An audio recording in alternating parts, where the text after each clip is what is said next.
Mara did not plan the morning she left. She had planned other things. Dinner parties, where she stood at the edge of conversations that were not for her. Anniversaries where she smiled at the right moment. Mornings where she measured her words before speaking them, the way you measure salt, careful not to use too much. But the leaving, that came without a plan. It was a Tuesday. The coffee in her cup had gone cold because she had been standing at the kitchen window for 11 minutes, watching a bird on the fence outside do absolutely nothing remarkable. Just sitting, just existing on a fence post without apology. She had watched it like it was teaching her something. The coffee was cold. She poured it down the drain. And then she stood in the kitchen of the house that had everything. Marble countertops, tall ceilings, a refrigerator that made ice in 3 different shapes. And she felt the particular silence of a place that has never quite belonged to you, even when your name is on the door. Damien was still asleep. That was the thing about powerful men. They slept deeply. Their conscience never interrupted them at 3 in the morning. Their body never woke them with a low, insistent anxiety that something was wrong. Something had been wrong for a long time. Something needed to be looked at directly and named. Mara had not slept past 4 in the morning in 3 years. She went to the bedroom. She did not look at him. She opened the closet, and she took what was hers. Not what he had bought her. Not the dresses chosen for events he wanted to attend. Not the jewelry that had arrived in boxes as apologies for things he never apologized for out loud. She took the clothes she had owned before, the ones that were slightly too old for a house like this, slightly too simple, slightly too much like the woman she had been before she had learned to make herself suitable. She found, at the back of the closet, a ceramic mug. It was not where mugs belonged. She had put it there months ago because he did not like it in the kitchen.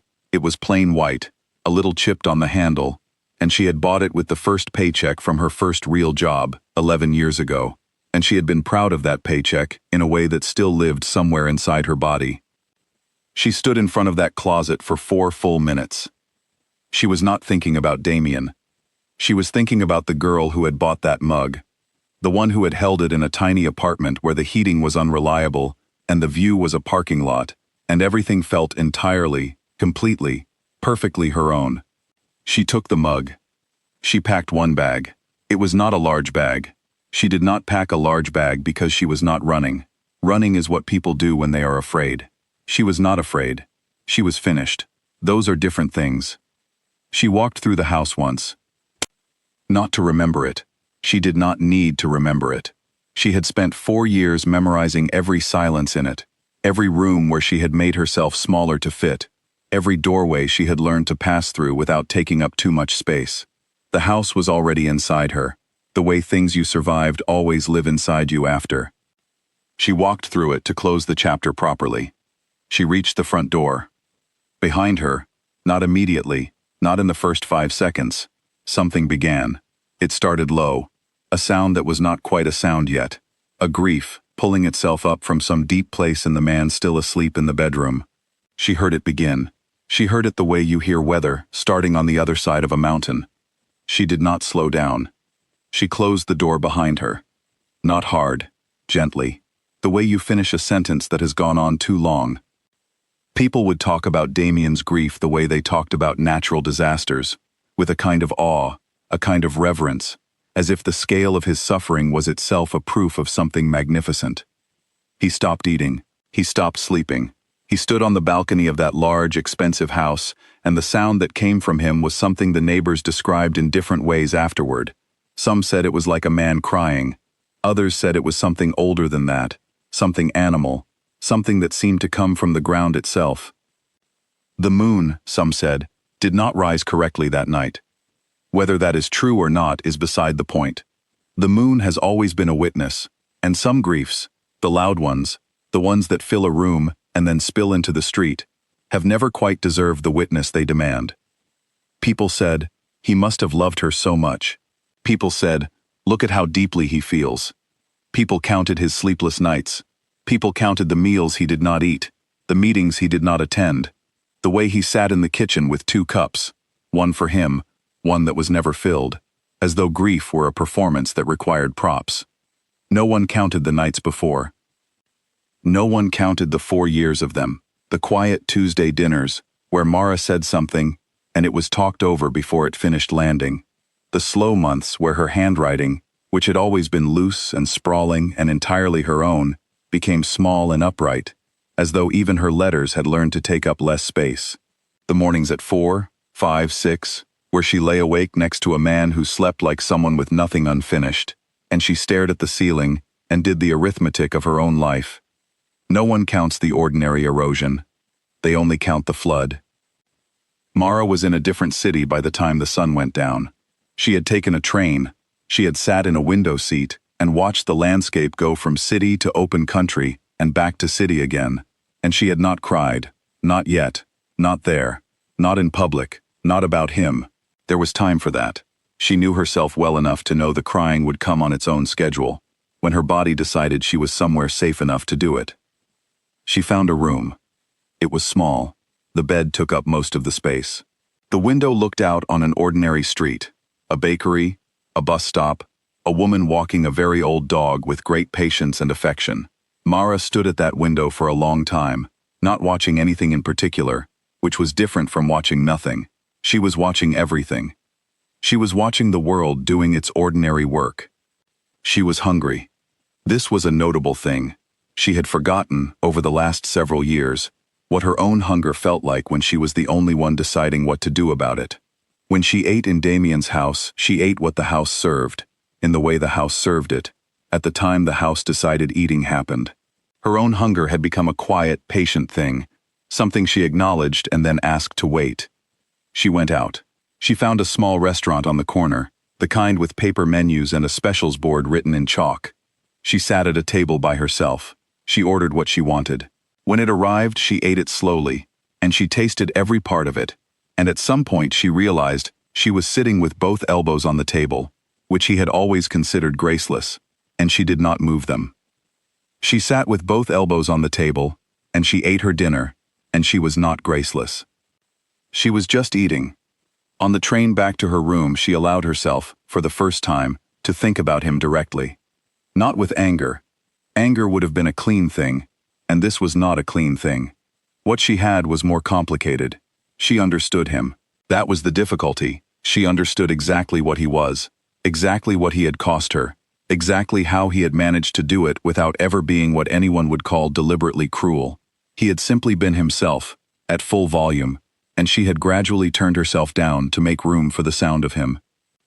Understanding someone clearly is not the same as forgiving them. She was not there yet. She did not know if she would be. She got back to the small room, and she sat on the edge of the bed, and then she cried. She cried properly, not the silent, carefully managed kind she had practiced in that large house, the kind that does not disturb anyone, the kind that is done and cleaned up before morning. She cried the way she had not cried in years, which is to say badly, noisily, with complete disregard for how it looked. She cried for 20 minutes. Not for him. For the years. For the version of herself she had put in a closet next to a chipped ceramic mug. For all the sentences she had started and finished differently because she had, somewhere along the way, learned to adjust them before they arrived. For the sleep she had lost. For the handwriting that had made itself small. 20 minutes. Then she washed her face. She made tea in the small electric kettle on the desk. She used the chipped mug. She sat cross-legged on the bed, and she drank it. And she looked at the ceiling of this small, unglamorous room, and something inside her, something that had been holding itself rigid for a very long time, began to soften around the edges. Not fixed, not healed, not whole, just softer. That was enough for a Tuesday. In the weeks that followed, freedom did not arrive the way it arrives in films. Sudden, golden, immediately clear. It came in small, almost embarrassing increments. Her handwriting got loose again. She noticed it one morning while making a grocery list, the letters spreading out across the page, taking up more room than necessary, bumping into each other a little. She stared at that grocery list for a moment, then she kept writing. Her laugh came faster. Not louder. She had always been a person who laughed quietly, but faster. Without the slight delay she had not known she was adding.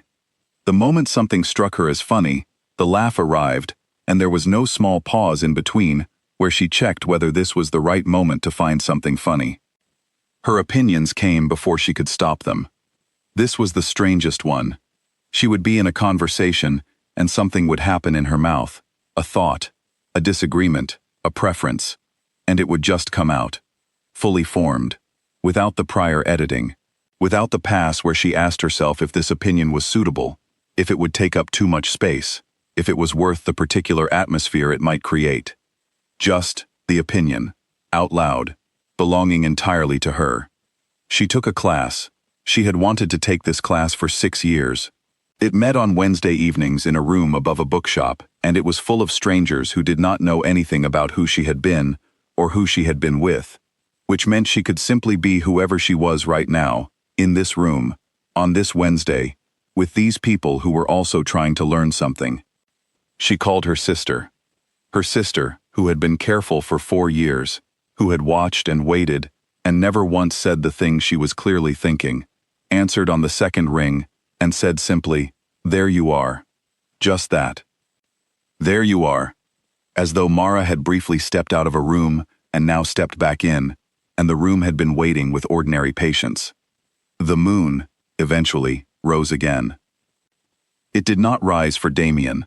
It did not rise because he had learned something, or changed, or understood what those 4 years had contained. It rose because the moon is not in the business of making statements about particular men. It has other work to do. It rises for the oceans, for the tides, for the old dog at the bus stop, for the woman who watches it from a small room window, because she is relearning what it feels like to simply be somewhere. Mara saw it on a clear night, 3 weeks in. She was walking home from the class above the bookshop, and it was there, enormous, unhurried, doing exactly what it had always done, which was to be present, and to illuminate, and to ask nothing in return. She stopped walking. She looked at it for a long time. She was not looking at it for a reason. She was not making peace with anything, or arriving at a conclusion, or completing some internal arc that neatened the story of the last 4 years into something instructive. She was just a woman on a street, looking at the moon, both elbows on the table, in a manner of speaking, taking up exactly the space she took up, without adjustment. She kept walking. She was nearly home.